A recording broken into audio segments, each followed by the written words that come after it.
Hey, welcome to Dan the Man How-To videos, where we show you how to do it at home.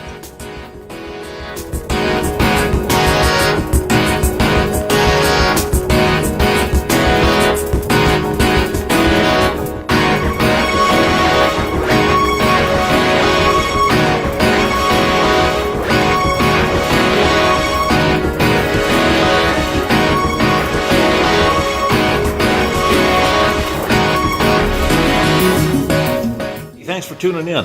Today what we're going to do is replace some old burned out T12 lamps in my garage with some T8 4-foot LED equivalents. Now these bulbs, we bypass the ballast, and a ballast is going to run and use about 37 watts.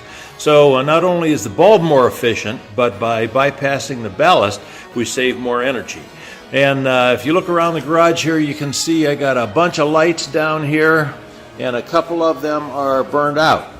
And I don't know if it's the ballast or if it's the bulb, but I assume it's the ballast. The lights we're going to use came from Menards. They were about $6 per bulb, and they are a 2-pack. They're 17-watt LED T8s, and they're 4-foot long, 1750 lumens. That's the brightness of the bulb. And these are 5,000 kelvins, which is a really bright white light. Looks a little blue to some people, but for in a garage or workshop, it should be ideal.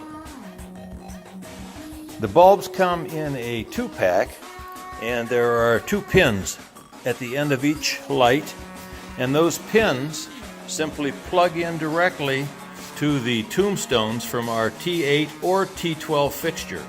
Now, one of the set of pins is going to be used just to hold the light bulb in place.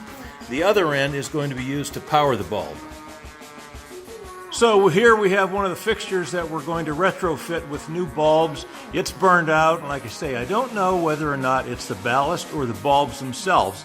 But since we're going to rewire things, we might as well get rid of an old ballast that's going to blow out anyway.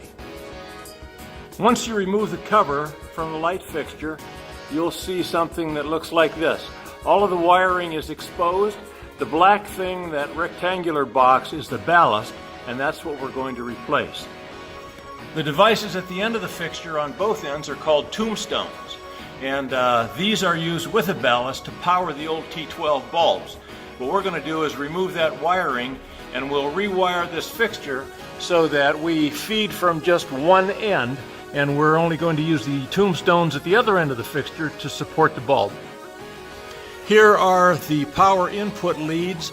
The black one is positive, the white one is negative, and we're going to take the wire nuts off those to expose the wiring.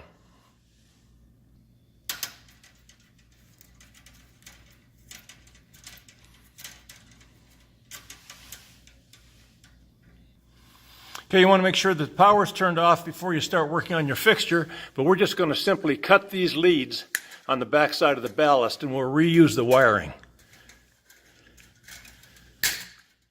Go over here and do the same thing on this end.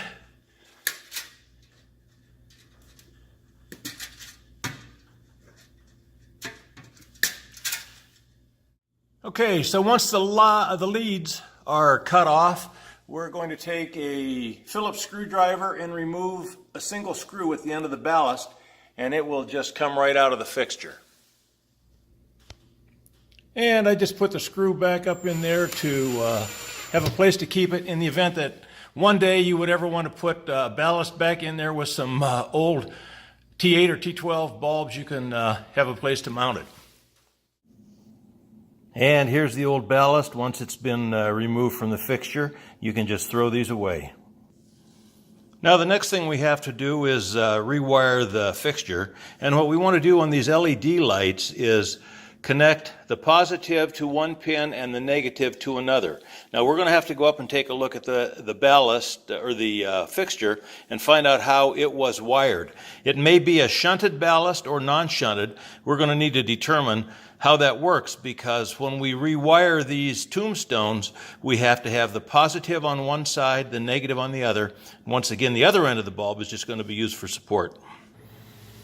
Okay, so when we look at these tombstones, we can see how they're wired up, and this is not going to work exactly the way the color code is set up, because we want to have a positive and a negative on the left side and a positive and negative on the right. So what we're going to do is we're going to take one red wire and one blue wire, connect it to the negative line side, and we're going to take the other blue wire and red wire and connect that to the positive wire on the line side. And we'll show you what that looks like in just a minute. Okay, now we've rewired the circuits, and you can see we have a red and a blue going into the positive side and a red and a blue going into the negative side. And what we've essentially done is provided a positive and negative connection on each side of the tombstone where those two pins on the LED lamps will be inserted. With that now, we can put our wiring back up, stored in place with a little tie wrap. We'll put the cover back on and slip our tubes in. Okay, now we've got the cover back over our wiring. That's all neatly tucked up in there, and all we have to do is insert our LED bulbs. And there we go with the lights on. You can see they're a little bit whiter than the fixtures that we had in here. Maybe that doesn't show up well on the video, but I got a cover to put back on that, and then we'll be finished. The fixture that's the closest to us down here is an old T12 LED or T12 fluorescent, and the farthest one away is the one that we just replaced. I don't think that you can see the difference in color on the camera, but I can tell in the garage. The LEDs are definitely a little more on the blue side. But that's all there is to changing out these bulbs. It's really pretty simple. Lessons learned: don't try to film and work with two hands on a step ladder, because it's a pain in the ass. So if you like this video, give me a thumbs up. Tune in next time around and we'll show you how to do something else around the house. Hey, have a great day. Bye.